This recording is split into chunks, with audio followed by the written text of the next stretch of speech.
I'm a cosmologist. What's that? I study the marriage of space and time.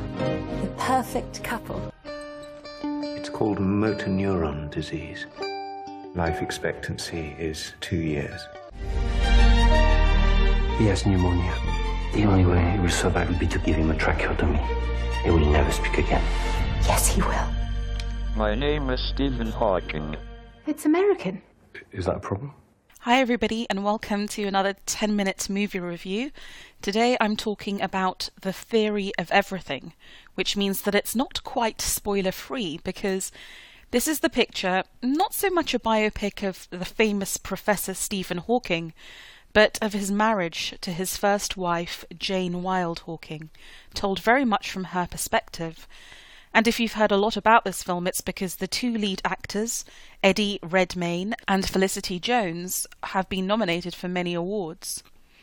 The film's also drawn comparison with another British film about a famous scientist, Alan Turing, played by Benedict Cumberbatch, in a movie called The Imitation Game.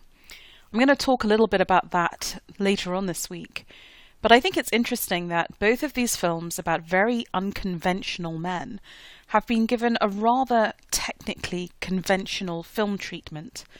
And if you like and respond to either of these films, it has to be because of the performances. Because really, from a formal movie-making point of view, these are deeply banal films. Well shot, well acted, well staged, and all that kind of thing. But no real attempt to take us into their interior life. And no real attempt to really get to grips with the science. I mean, in fairness, I'm guessing in the case of Stephen Hawking, as many of us bought his book, A Brief History of Time, in our millions, how many of us truly read all of it, or at least understood even half of it? So maybe it's a losing battle. Anyway, The Theory of Everything, effectively, it's, as I said, the conventional story of a marriage. It starts off in Cambridge University in the 1960s. The bright young things meet, Stephen and Jane. They quickly hit it off, even though he's a little bit geeky and weird. And almost simultaneous with their courtship is the discovery of his illness, that he suffers from motor neuron disease, and that at the time he was given a prognosis of 2 years to live, and a very hard 2 years, 2 years in which the brain centre that sends signals to his muscles would fail, and therefore he would lose control of his limbs, his speech, everything really, apart from his power of thought and his ability to father children. It stands as a great testament to Jane's inner strength that she stood by him during this, and indeed was determined to get the most out of whatever time they had together. She nursed him and very much put her own life on hold, her own intellectual life certainly. And so what develops is a very sort of uneven and unconventional marriage as his career takes off and he gains more fame and yet not much money. Remember, this is the British university system where you don't necessarily earn the big bucks of the American university system. And so money is very tight. And you therefore stretch the marriage out in sort of a ménage à trois, because Jane, who is religious in contrast to Stephen's atheism, meets at her church choir the choir master, who is a widow, very caring, lovely chap. He almost becomes a sort of a surrogate husband for Jane, going with the kids camping and doing all the stuff an able-bodied husband would do, and evidently they develop feelings for each other. But then Stephen also develops, and, you know, as his disease takes hold, he has to go through a tracheotomy, which means he can't speak, and this is before he's given that computer interface that gives us the voice that, with the American accent that many of us associate with Stephen Hawking today. And through that, he meets his physical therapist, Eileen, and evidently he falls for Eileen, who will become his second partner in life. So what's interesting is that you have these two people going through this very hard time, growing not necessarily apart, I mean evidently still very fond of each other and good friends, but needing different things from life. And so they each eventually come to be with somebody else. I think what I find problematic about this film is that there is literally no dark backing to the mirror. This is a story about four people who are essentially good. And they are surrounded by people who are essentially good and well-meaning and earnest. And when both Stephen and Jane fall for other people, we totally understand why. And they do so in the most English and restrained and friendly and kind of ways. They don't resent each other for it. There are a few mildly shed tears, but no grand histrionics. It's all played so nicely and neatly. There's a scene in this film where Jane's mother advises her to join the church choir as a means of therapy and end of depression and just claiming some time back for herself. And Jane says to her, well, that may be the most English thing anyone has ever said. And I think this film is the most English film.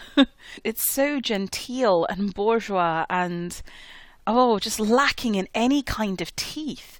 It didn't affect me emotionally at all. It just struck me as incredibly mawkish and, I don't know, just dull, dull, dull. I don't need to spend my time with these people. There's no attempt to show really, truly the genius of Stephen, or to sort of visually take us into his world. There's one small scene on a beach, I think it was, where they sort of tilt the lens so you see what life might be like holding your head at that angle that Stephen Hawking holds his head at. But come on, take us into his world in the way that the diving bell and the butterfly did. If you don't do that, we've just got a Hallmark Channel movie of the afternoon, and I'm sorry, that's all this film is. I do not understand why it's getting such praise. I think it's the old Hollywood Academy Award snake pit of giving any actor an award who physically contorts themselves or dons, uglies up with heavy prosthetics. And yes, this is a physically, technically brilliant performance from Eddie Redmayne to show the gradual stages of Stephen's physical decline. But this is not a film. These are not really, truly, to my mind, performances that are affecting, that are praiseworthy. And I think it's just rather embarrassing, frankly, the hoopla this film has received. So, I really do hate to give very bad reviews, and I suspect that it will have absolutely no impact on the great critical and commercial success of this film. I suspect I'm also going to be very much in the minority, so if you do in fact agree or indeed disagree with me, please feel free to leave a comment on the blog at b007.com. And in the meantime, the release information, etc. will be after the outro music. It has been a great joy to watch this man defy every expectation, both scientific and personal. There should be no boundary to human endeavor. However bad life may seem, while there is life, there is hope. Thank you. Sorry, did you say something? I said thank you. The Theory of Everything has a running time of 123 minutes and is rated PG-13. The movie played Toronto 2014 and was released last year in the USA, Cambodia, Hong Kong, Taiwan, South Korea, Austria, Germany, Israel and Uruguay. It opened this weekend in the UK and Ireland. It opens in many other countries over the following months. The full release information can be found at the full written review at www.bina007.com. Thank you for listening.